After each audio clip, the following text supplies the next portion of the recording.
And ఈ video definite గా ప్రతి ఒక్క ఉమెన్ హార్ట్ ని టచ్ చేస్తుంది. ఇది ఎపిసోడ్ 2 ఆల్రెడీ ఎపిసోడ్ 1 రిలీజ్ చేశాను. ఎవరికైతే ఇంట్రెస్ట్ ఉందో ఒకసారి వెళ్ళి చెక్ చేయండి. అది చూస్తేనే ఇది మీకు అర్థమవుతుంది. 10th హాలిడేస్ తర్వాత ఇంటర్మీడియట్ జాయిన్ అయ్యే ముందు టైలరింగ్ నేర్చుకోవడానికి వెళ్ళాను అన్నాను కదా. 10 డేస్ అయితే వెళ్ళాను. మొత్తం కోర్స్ వచ్చేసి 3 మంత్స్. బట్ ఆ 3 మంత్స్ కి కలిపి 1000 రూపీస్ కట్టాలి. ఆ 10 డేస్ కి నేను 500 కట్టాను. ఆ లోపల ఇంటర్మీడియట్ స్టార్ట్ అవడంతో సరేలే పోతే పోయింది అనేసి ఇంకా కాలేజీకి అయితే వెళ్ళడం స్టార్ట్ చేశాను. నేర్చుకున్న టైలరింగ్ దగ్గరే బ్యూటీషియన్, అలాగే టైలరింగ్, మగ్గం వర్క్, కంప్యూటర్ ఇవన్నీ కూడా నేర్పించేవారు. ఆ రోజు టైలరింగ్ తో పాటు ఏ బ్యూటీషియన్, మగ్గం వర్క్ నేర్చుకున్నా సరే నా లైఫ్ ఇప్పుడు వేరేలా ఉందినేమో. అయిపోయిన దానికి ఇంకేం చేస్తాంలేండి. ఆ టైలరింగ్ అయినా సరే పూర్తిగా నేర్చుకోలేదు. 10 రోజులతో ఆపేశాను కదా. అక్కడ అంతంత మాత్రమే నేర్పించారు. అంటే 10 రోజుల్లో స్టార్టింగ్ చేతికుట్లు ఎలా ఇయ్యాలి, మిషన్ తొక్కడం ఎలా, చిన్న చిన్న ఫ్రాక్స్ ఎలా కటింగ్ చేయాలి, ఎలా స్టిచ్చింగ్ చేయాలి, ఇలాంటివి అయితే కొన్ని నేర్చుకున్నాను.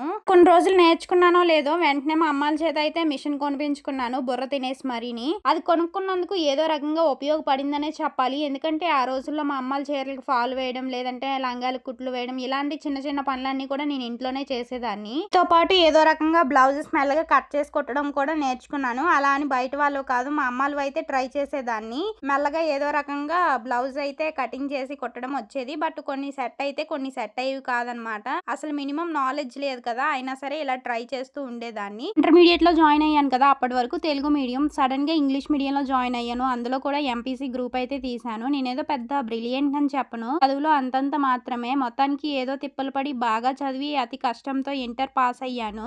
నాకంటే బాగా చదివిన మా ఫ్రెండ్స్ కూడా ఏవో ఒక సబ్జెక్ట్స్ అయితే ఉండిపోయాయి. కానీ నేను మాత్రం పాస్ అయ్యాను. అంటే బై గాడ్స్ గ్రేస్ అనుకున్నాను. ఎందుకంటే నేను ఫెయిల్ అయితే మళ్ళీ పాస్ అవ్వడం కష్టమని ఆ దేవుడు కూడా అనుకుని ఉంటాడు. అందుకనే పాస్ చేసాడేమో మేబీ. ఇంటర్మీడియట్ అయిన తర్వాత ఏమైందో తెలుసుకోవాలంటే నెక్స్ట్ వీడియో చూడాల్సిందే. వీడియో నచ్చితే ఒక లైక్ చేసి, అలాగే మరిన్ని ఇలాంటి వీడియోస్ కోసం మన ఛానల్ ని సబ్స్క్రైబ్ చేసి ఫాలో అవ్వడం అయితే అస్సలు మర్చిపోకండి. Thank you for watching. By by.